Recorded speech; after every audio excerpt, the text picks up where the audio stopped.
Assalamualaikum warahmatullahi wabarakatuh. Alhamdulillahi rabbil alamin. Wabihi nasta'inu ala umurid dunya waddin. Wassalatu wassalamu ala ashrafil anbiya'i wal mursalin, Sayyidina wa habibina wa syafi'ina wa maulana Muhammad wa ala alihi wa sahbihi ajma'in. Amma ba'du, subhanaka la ilma lana illa ma 'allamtana innaka antal alimul hakim. Rabbi syrah li sadri wa yassir li amri wahlul 'uqdatam bil lisani yafqahu qawli. Rabbi zidni ilma warzuqni fahma birahmatika ya arhamar rahimin. Yang kami muliakan alimil ulama, asatidah, para hujjaj, para sepuh bini sepuh, yang kami hormati segenap pengurus Dewan Kemakmuran Masjid Jami' Al-Barakah, para bapak, para ibu, hadirin hadirat jamaah Masjid Jami' Al-Barakah rahimakumullah.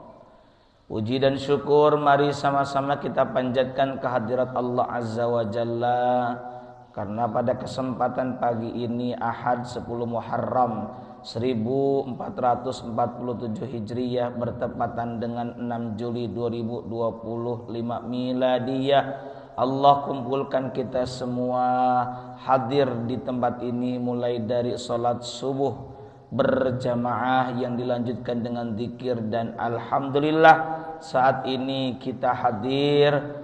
Tentu pertama adalah sembari i'tikaf kita thalabul ilmi, hadir pengajian atau majelis ilmu, juga silaturahim, serta spesial pagi ini dalam rangka 10 Muharram. Salawat beriring salamnya semoga senantiasa tertuju tercurahkan kepada Rasulullah Muhammad sallallahu alaihi wasallam, juga teruntuk keluarga beliau, para sahabat beliau, para tabi'in, tabi'ut tabi'in, atba'ut tabi'in, hingga kita sekalian yang sedang diajar taat akan syariat dan menghidupkan sunnah-sunnahnya. Semoga kelak mendapatkan syafaatul uzma dari beliau di yaumil akhir nanti. Amin ya Allah ya Rabbal alamin. Para bapak, para ibu, saudara sekalian rahimakumullah, setiap 10 Muharram kita sering memperingati dengan berbagai penamaan kegiatan.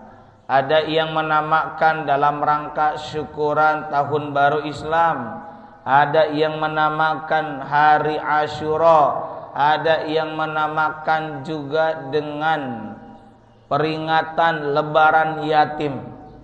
Itu semua adalah hal-hal yang positif.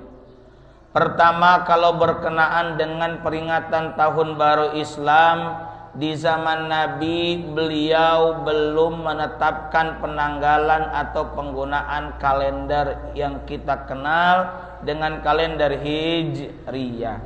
Sebab secara sejarah bahwa penggunaan kalender yang kita kenal sampai saat ini, tahun ini kita kenal dengan tahun 1447 Hijriah, sekali lagi itu belum ada pada masa Nabi hidup. Itu baru ada pada tahun 17 Hijriyah. Sebab saat itu Bapak Ibu, ada seorang gubernur namanya Abu Musa al-Ash'ari. Beliau sering mendapatkan surat, entah itu surat tugas, surat edaran, surat keputusan atau sejenisnya. Di surat itu biasanya ada penanggalan. Kita juga kalau terima surat, terima tagihan, terima rekening pasti ada tanggalnya sebagai keterangan waktu. Namun saat itu tidak jelas ini tanggal 1 Sya'ban tahun ini, tahun kemarin atau tahun entar. Maka ini salah satu gubernur menyampaikan permintaan agar dibuatkan sistem penanggalan kalender ala Islam atau yang sesuai disepakati oleh para ulama dari kalangan sahabat kala itu. Usul diterima, dikumpulkanlah para sahabat senior yang masih ada. Di antaranya adalah sahabat Ali bin Abi Thalib dan beberapa sahabat senior lainnya yang tentunya punya kapasitas keilmuan. Dikumpulkan para sahabat, ada yang mengusulkan bahwa tahun pertamanya dari tahun kelahiran Nabi. Ada yang mengusulkan tahun pertamanya dari tahun diutusnya Nabi sebagai Nabi dan Rasul.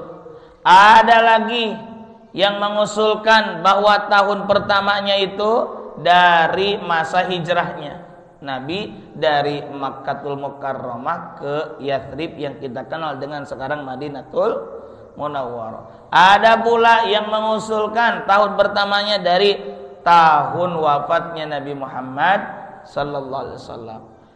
Dipertimbangkanlah usul-usul tersebut dan kesimpulan yang diambil adalah dari masa hijrahnya baginda Nabi Muhammad sallallahu alaihi wa alihi wasallam.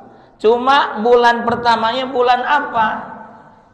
Didiskusikan, dimusyawarahkan kembali, dipertimbangkan usulan-usulan. Baik, hijrah itu memang menurut satu riwayat adalah dimulainya dari bulan Rabiul Awal. Tapi rencananya itu sudah dimulai dari sejak bulan Muharram. Maka timbullah sepakat bulan pertamanya adalah bulan Muharram.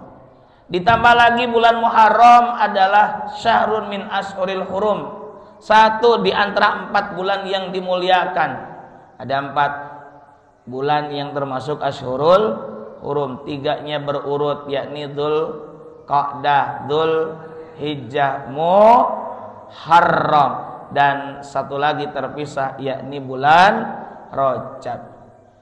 Apalagi di bulan Muharram ini banyak sekali peristiwa-peristiwa yang terjadi dari sisi sejarah. Mana di antaranya sejarah-sejarah yang terjadi waktu atau momen-momen istimewa terjadi di 10 Muharram.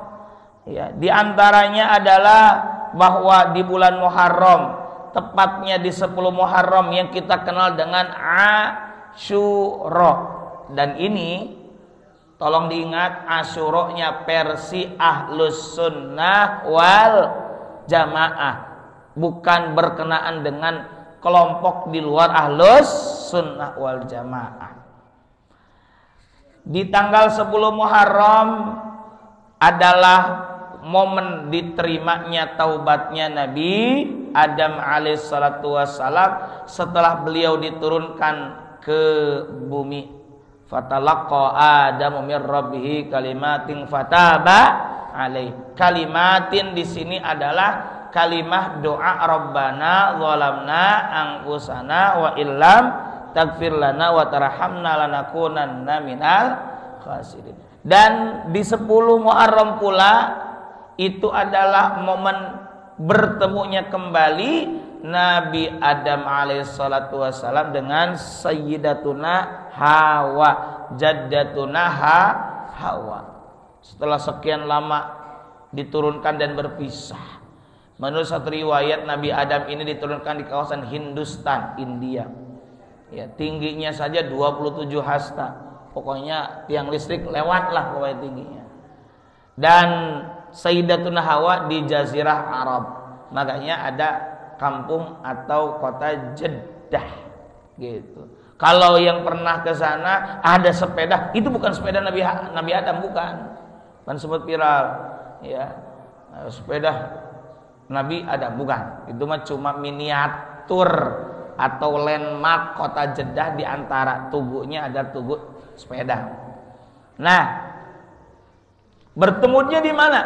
Di Padang Arafah. Bahkan beberapa riwayat menyebutkan di Jabal Rahmah, karena di situ disebut Jabal Rahmah. Secara penamaan, secara artinya adalah bukit kasih sayang. Tanggal 10 Muharram pula Nabi Idris alaihissalatu wassalam diangkat oleh Allah ke langit.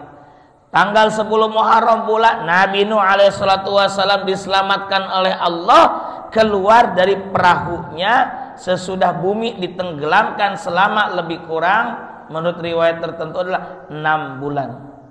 Ya, Nabi Nuh itu banjir, mengalami banjir bandang, dan di atas banjir tersebut menurut suatu riwayat 6 bulan. Ada yang bilang hitungannya adalah 40 harian, pokoknya lama lah. Dan kemudian mendarat kembali dengan selamat di bukit namanya Bukit Judi, ya, itu pada 10 Muharram. Makanya kalau di kita di kampung ada tradisi bubur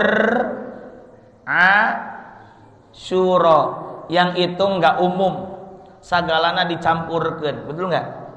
Karena filosofinya adalah filosofi ketika Nabi Nuh alaihissalatu wassalam mendarat di Bukit Judi, semua sisa perbekalan diminta oleh Nabi Nuh keluarkan, diaduk, dicampur, dan itulah katanya disebutlah bubur Asyura. Ya kan nggak umum kan buburnya, segala kacang diasupkan, segala bawang diasupkan.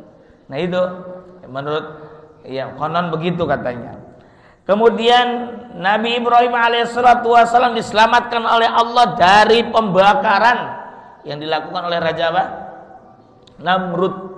Tapi Pak, Raja Namrud ini kemudian mati, masih sopan mati, itu dengan sebab apa? Masuknya lalat ke hidungnya, ya. Itu dihinakan oleh Allah Ta'ala. Nah Nabi Ibrahim alaihissalatu wassalam dibakar karena ingat ketahuan menghancurkan berhala, ya, berhala, ya. Dan api itu tidak terasa panas karena kata Allah, ya narukuni bardan wasalaman ala Ibrahim. Kalau baca Qur'annya, ya narukuni bardau wasalaman ala Ibrahim. Hei api, itu tuh Allah ngomong ke api, hei api, kuni, jadilah kamu bardau wasalaman, dingin dan selamat ala Ibrahim, untuk Nabi Ibrahim. Coba aja Bapak Ibu praktekin ke gas, ya narukuni bardau wasalaman ala Ibrahim, insyaallah melepuh. Nah, itu Nabi Ibrahim, mukjizat dari Allah. Nah, kemudian yang keberapa itu, urutannya cukup banyak. Yang selanjutnya, yang kelima atau keenam, Allah menurunkan kitab Taurat kepada Nabi Musa alaihissalatu wassalam, 30 plus 10, total 40 hari. Ya, itu mendapat kitab Taurat pada 10 Muharram. Kemudian Nabi Yusuf itu kan, Nabi Yusuf pernah dibuang, ya, ke sumur oleh saudara-saudaranya yang apa? Iri karena Nabi Yusuf kecil kala itu, dan adiknya Nabi Yusuf namanya Ibn Yamin yang kita kenal dengan Bun Yamin lebih disayangi oleh ayahnya. Siapa ayah Nabi Yusuf? Nabi Yakub alaihissalatu wassalam. Anak-anaknya Nabi Yakub ada 12. Itulah yang dikenal dengan Bani Israil, anak-anak laki-laki. Jadi putra-putranya Nabi Yakub ada 12, sedangkan perempuannya 4. Ya. Itu anak-anak Nabi Yakub. Yakub bin Ishak bin Ibrahim. Jadi Yakub bin Ishak bin Ibrahim.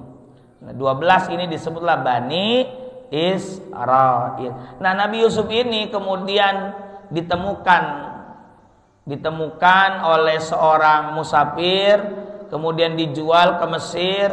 Di Mesir Nabi Yusuf muda, beliau paham, ya, beliau enggak ngaku saya anaknya Nabi Yakub, tidak.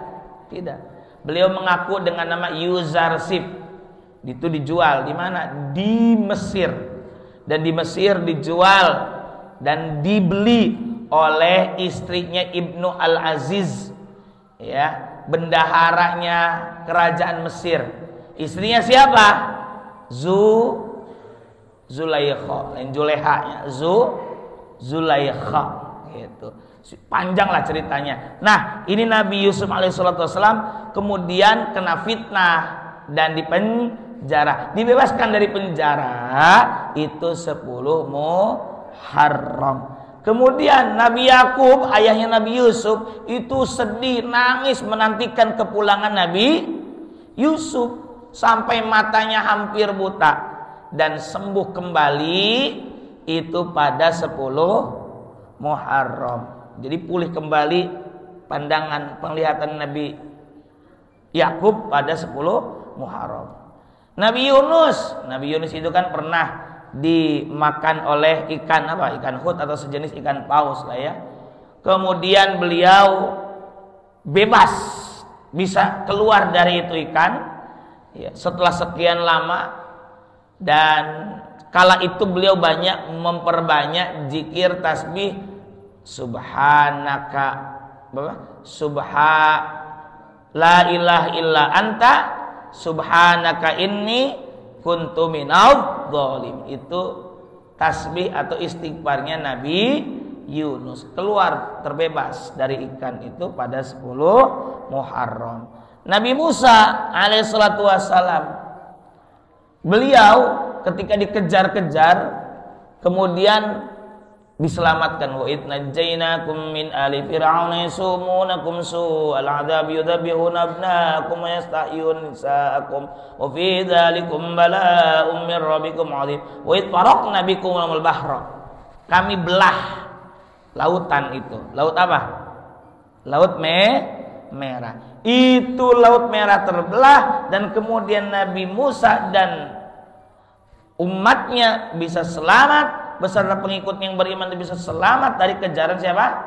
Tangkuratna Firaun. Wa id faraqna bikumul bahra fa'anjaynakum wa aghraqna ala Fir'aun. Dan ditenggelamkan itu bala tentaranya Fir'aun. Itu menurut satu riwayat pada 10 Muharram.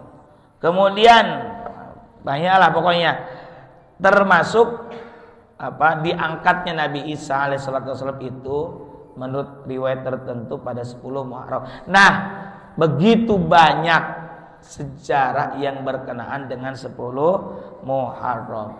Sampai-sampai ada nggak sih dalilnya bahwa Nabi itu melakukan napak tilas atau mengingat tentang 10 Muharram? Ada.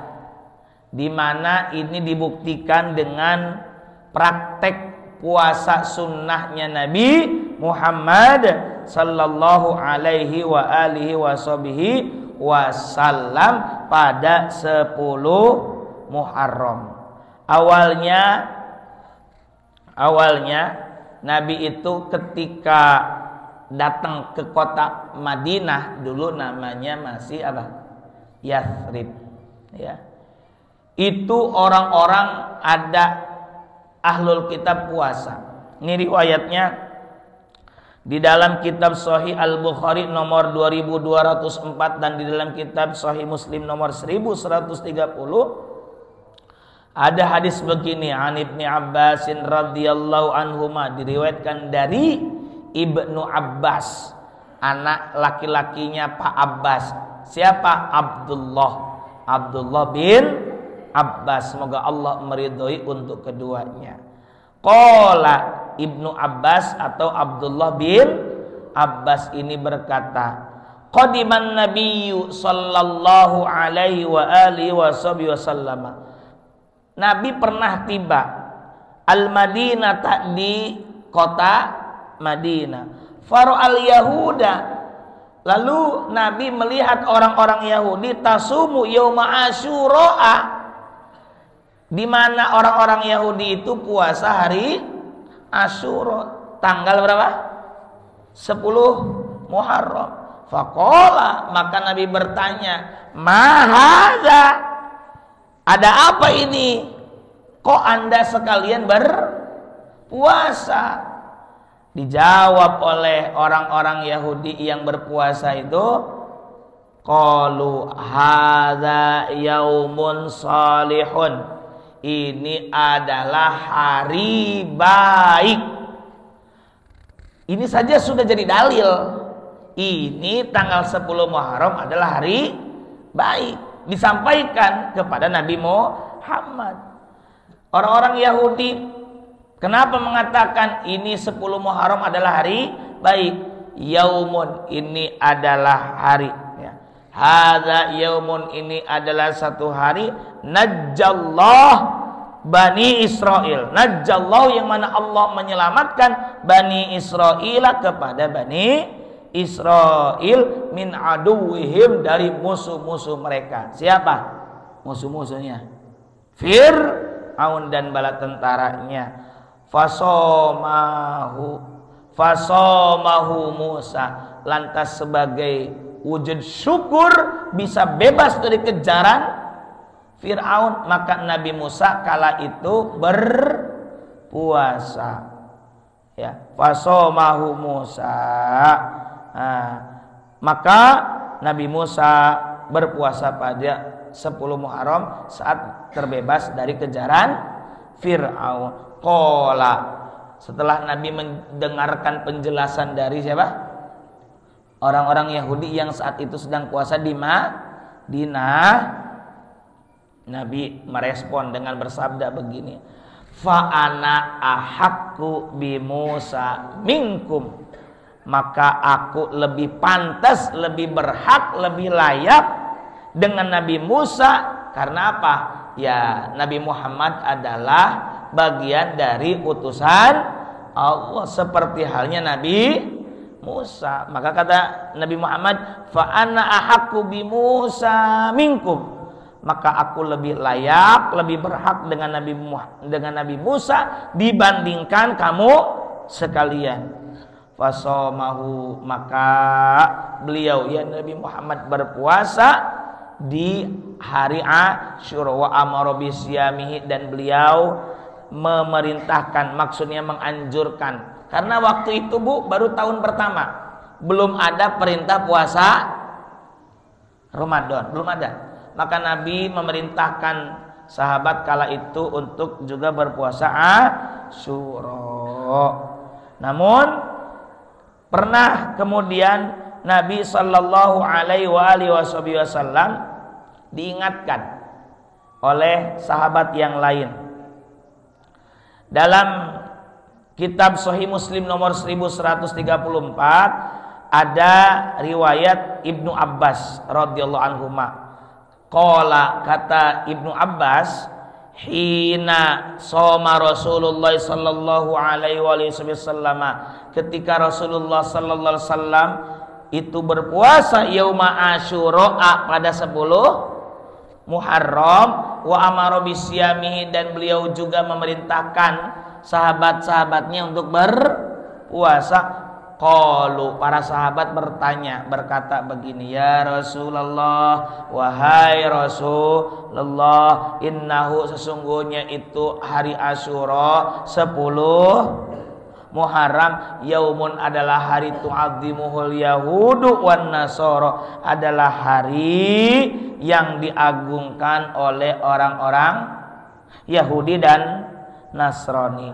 Faqala Rasulullah, maka Rasul bersabda, fa idza kanal amul muqbil, maka kata Nabi, kalau begitu pada tahun yang akan datang, Insya Allah jika Allah menghendaki sumnal yaumat tasi'a, kami juga akan berpuasa di tanggal 9. Qala Ibnu Abbas berkata, cuma qadarullah falam ya'til amul muqbil, belum sampai tahun yang akan datang hatta tuwuf ya Rasulullah sallallahu alaihi wasallam, Rasulullah keburu wafat. Nabi tidak melaksanakan 9, tapi Nabi menyampaikan kalau usiaku sampai tahun depan kita juga akan puasa dari 9. Jadi bagusnya memang 9-10, atau supaya tidak menyamai dengan umum yang tadi dikatakan dalam riwayat tadi, supaya tidak menyamai kelompok di luar Islam, juga dipersilakan 10 dan 11. Tapi kalau misalnya 10 doang itu juga bagus, karena kita mah tidak meniru agama di luar Islam. Nah, dari hadis ini jelas 10 Muharram itu adalah waktu dan hari yang istimewa. Nah, maka para ulama memberikan panduan kepada kita dengan mengambil dari berbagai riwayat. Kita mah udah tinggal terima poin-poinnya.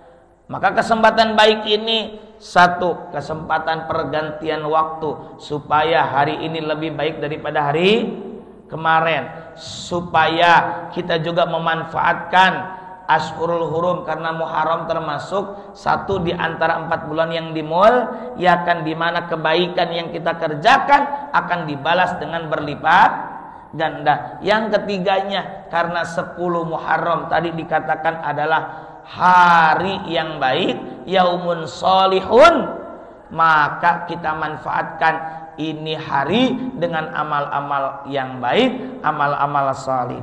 Apa saja yang dikatakan oleh para ulama, di antaranya di dalam kitab I'anatut Talibin karya As-Sayyid Bakri Syafa Ad-Dimyati, juga dalam penjelasan Syekh Abdul Hamid bin Muhammad Ali Kudus Al-Makki, ulama Syafi'iyah yang masyhur dan merupakan pengajar di Masjidil Haram, dalam kitabnya Kanzun Najah was surur fil ad'iyah wal mathurah allati tashrah as-sudur, halaman 82 dikatakan fi yaumi asyura asrun tabtasih. Pada hari Asyura itu ada asrun tattasil bihatnatani, ada 12 amal kebaikan yang bagus kita kerjakan untuk mengisi 10 Muharram. Walaha fadlu nukil, dan pada 12 amalan ini ada banyak keutamaan. Mana saja? Sumsollisil zur'ali man ud waqtahil ra'sal yatimim satasaddaq waqtasil wasi'alal iyali qallim dhafara wa suratal ikhlasi kul alfantasil. Pertama, puasalah Anda di 10 Muharram. Boleh enggak kalau saya di 10 Muharram sekalian puasa qada Ramadan kemarin? Boleh. Tapi niatnya niat qada, dan niatnya mesti di malam hari, walaupun enggak sahur. Sahur itu sunnah. Tapi kalau puasa sunnah, misalnya Bapak Ibu belum makan apa-apa, belum melakukan sesuatu yang membatalkan puasa, ya, boleh niat berpuasa sunnah sebelum zawal, qabla zawal. Yang kedua, sholli, perbanyak ibadah salat sunnah tasbih silakan, ya, salat hajat silakan di waktu-waktu yang tidak dimakruhkan salat, kecuali salat yang sebabnya di awal, gitu ya. Yang ketiga, silaturrahim. Dengan siapa? Silaturrahim ini dengan keluarga utamanya. Apalagi yang hari ini kita, anak-anak kita sedang liburan sekolah, kita silaturahim. Zur yang keberapa? Yang keempat, berziarah aliman kepada orang alim. Ziarah itu tidak mesti kepada orang yang meninggal, tapi kepada orang alim. Plusnya kalau kepada orang yang masih hidup dari kalangan ulama, satu, bisa melihat langsung kepada wajah ulama. Yang kedua, minta didoakan. Yang ketiga, minta nasihat. Begitu. Kemudian yang kelima, menjenguk orang sakit, ayadatul marid. Siapa tetangga, kerabat, teman kita yang sedang sakit, tengok. Waktahil, bercelak mata. Ya, apa bercelak mata? Make sifat, niatnya bebersih begitu ya. Ra'sal yatimi imsah. Yang keenam, yang ketujuh, ra'sal yatim, terhadap kepala anak yatim, imsah. Apa? Usaplah. Tapi bukan berarti diusap doang, Bu. Kata anak, emang saya nggak dipitrahin apa?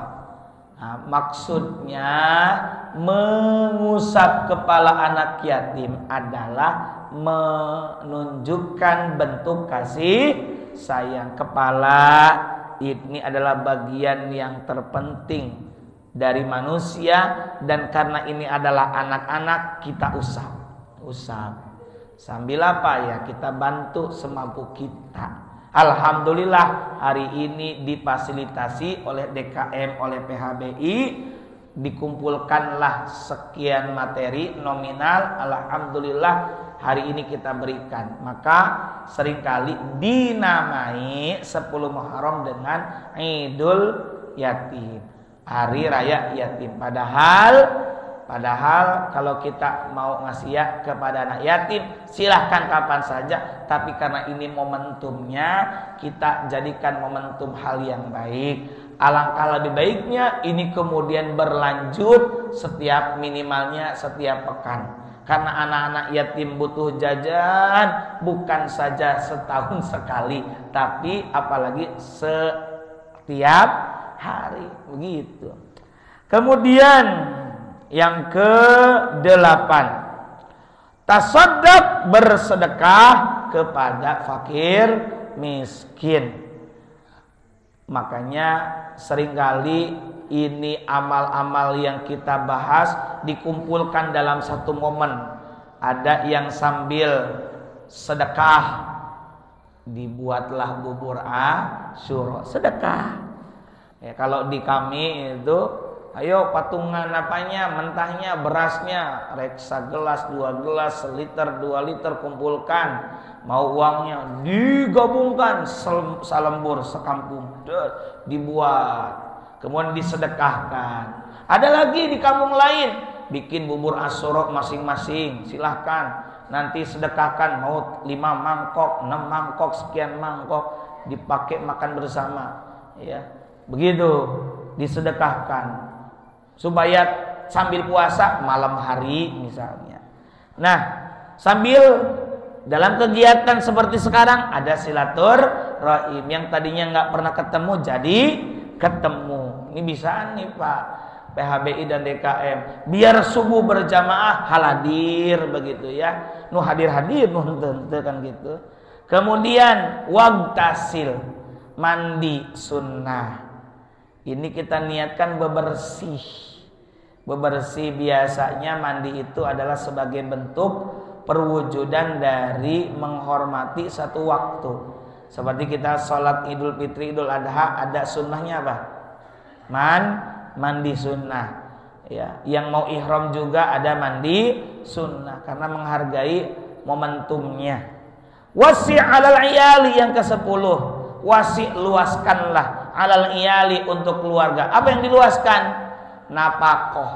Biasanya ngasih uang resiko itu sehari 70.000, maka lebihkanlah hari ini mah, terserah sesuai kemampuan. Mau dilebihkannya 80, mau dilebihkan jadi 100, sesuai kemampuan. Yang bapaknya sesuai kemampuan, yang ibunya nggak usah nuntut sekemampuan. Bapak kalau belum mampu ya udah ajak ibu, ajak istri ke toko emas. Ibu pengen emas, bapak diem aja karena diam itu emas itu weh. Nah, anak-anak kita biasa kita kasih sehari jajan misal 15.000 totalnya, kita kasih lebih 5.000 jadi 20.000. Tumben Pak kok 20? Ini hari Asyura. Sebagai syiar juga anak-anak kita tahu, oh hari Asyura. Entar tahun-tahun selanjutnya dia juga begitu. Paling lagi dan begitu, nggak apa-apa. Yang penting dia tahu bahwa ini adalah hari Asyura, sambil kita edukasi, kasih tahu hari Asyura sejarahnya ini. Kalau lupa kasih video saya di YouTube-nya gitu aja dah, ngejelaskan hese. Nah, itu berikan keluasan. Ibu juga biasanya kalau sehari-hari cuma telur lagi atuh wayahna atuh make hayam ya. Tapi itu juga kalau belanjanya cukup misalnya, supaya siarnya ada. Qallim ya, yang ke berapa? Yang ke 11, memotong qallim dhafaro, memotong kuku. Nah, nucan potong sok bersihin. Wa suratul ikhlasi kul alfantasil, dan membaca suratul ikhlas sebanyak 1000. Ini kalau mampu. Makanya lagi-lagi seringkali dikumpulkan, misal ada 100 orang, ya tinggal baca 10 balik kan jadi meren. Ya, ada berapa ini misalnya ada 30 kali 20 600. Baca suratul ikhlas pan enggak lama. Atakoh kubro aja berapa itu suratul ikhlas. Nah, ini adalah diantara amalan-amalan positif. Kemudian tentang melebihkan uang belanja atau nafkah untuk anak, istri atau keluarga, emangnya ada dalil? Ada.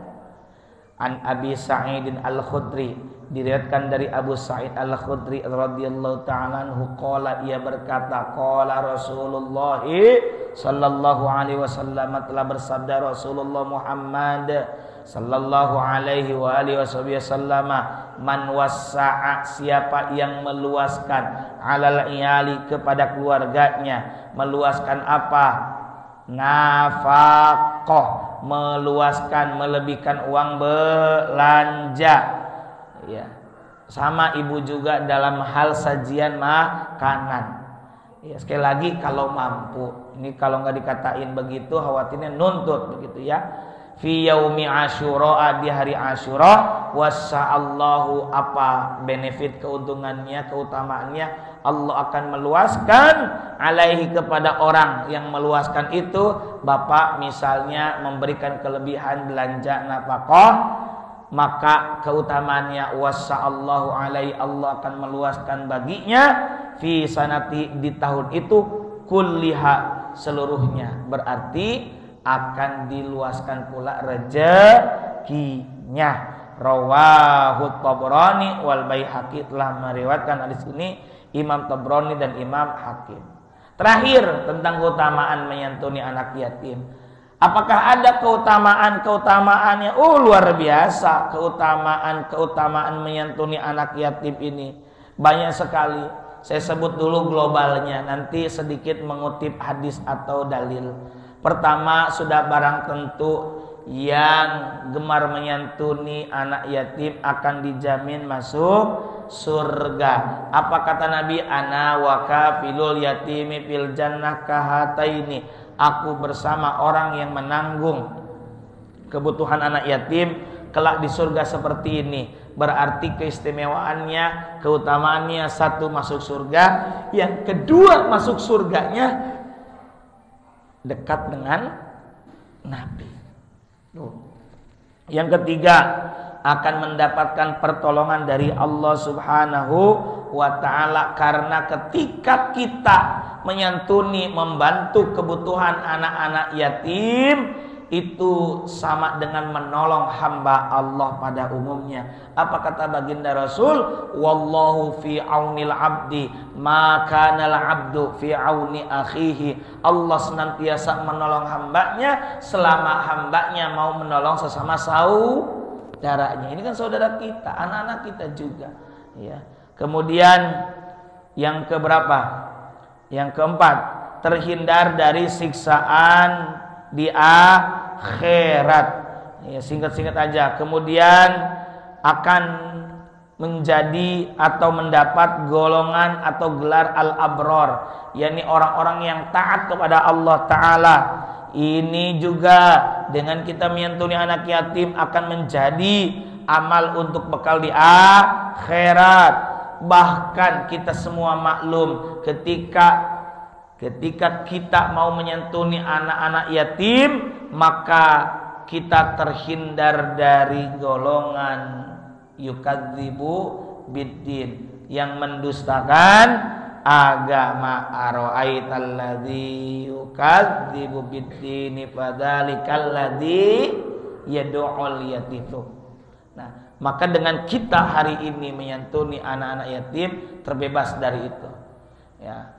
Maka boleh juga tuh di kotak amal, mau disebut pendusta agama, kalau nggak mau yuk sedekah yuk, ya. Nah, itu kan bagus ya. Kemudian yang keberapa? 8. Ada satu waktu sahabat yang curhat kepada Nabi, konsultasi kepada Nabi, hatinya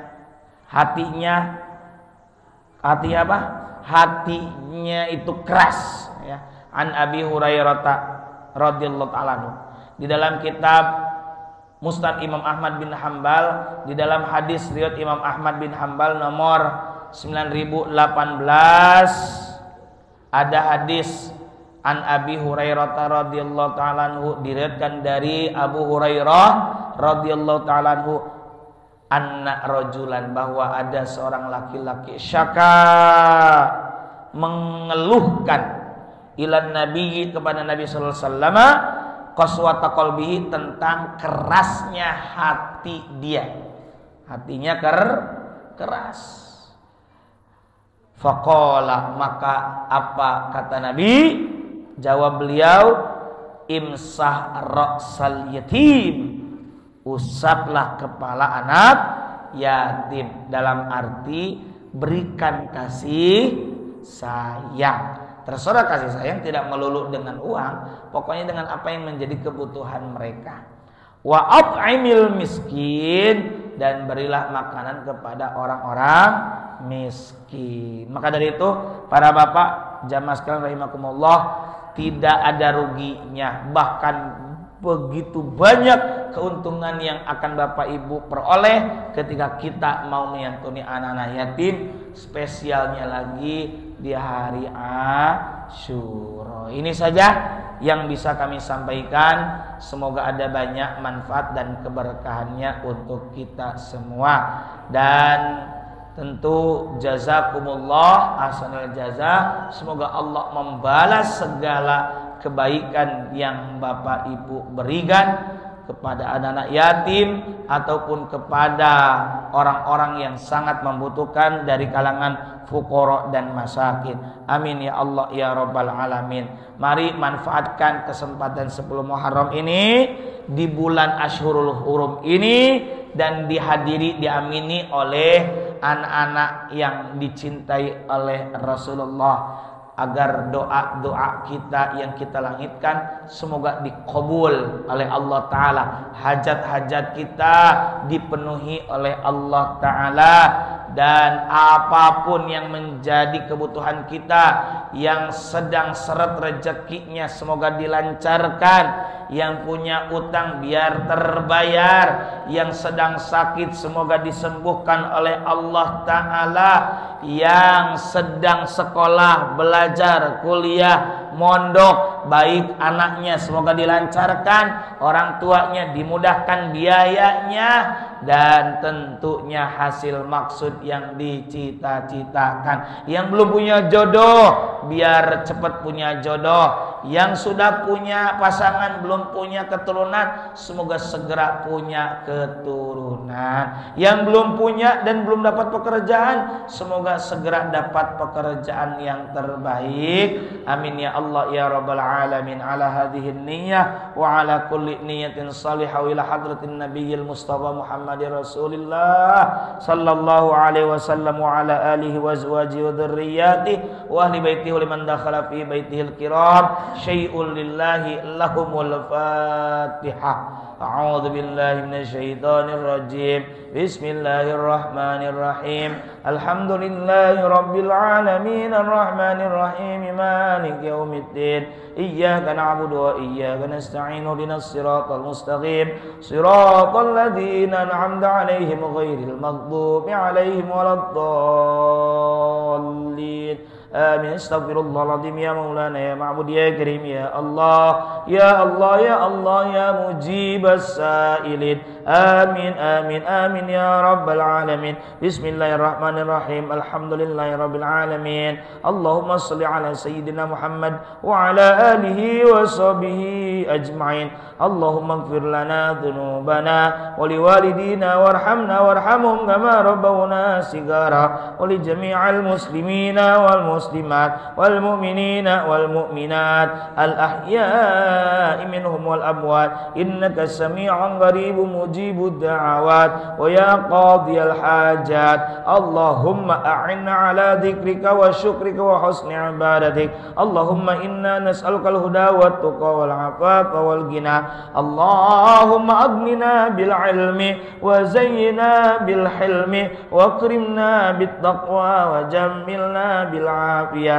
اللهم إنا نسألك علما نافعا ورزقا واسعا وشفاء من كل داء وعملا متقبلا. اللهم افتح لنا أبواب الخير وأبواب الرزق وأبواب البركة وأبواب النعمة وأبواب الصحة وأبواب السلامة وأبواب الجنة وأبواب المغفرة. اللهم إنا نسألك حسن الخاتمة ونعوذ بك من سوء الخاتمة. اللهم اجعلنا وأولادنا من أهل العلم والخير ولا تجعلنا وإياهم من أهل الشر والضر إنك على كل شيء قدير. اللهم إنا نسألك رضاك والجنة ونعوذ بك من سخطك والنار. ربنا هب لنا من أزواجنا وذرياتنا قرة أعين واجعلنا للمتقين إماما. ربنا آتنا من لدنك رحمة وهيئ لنا من أمرنا رشدا. ربنا آتنا في الدنيا حسنة وفي الآخرة حسنة وقنا عذاب النار وادخلنا الجنة مع الأبرار يا عزيز يا غفار يا رب العالمين. وصلى الله على سيدنا محمد وعلى آله وصحبه وسلم. سبحان ربك رب العزة عما يصفون وسلام على المرسلين والحمد لله رب العالمين. والله الموفق إلى أقوم الطريق. والسلام عليكم ورحمة الله وبركاته.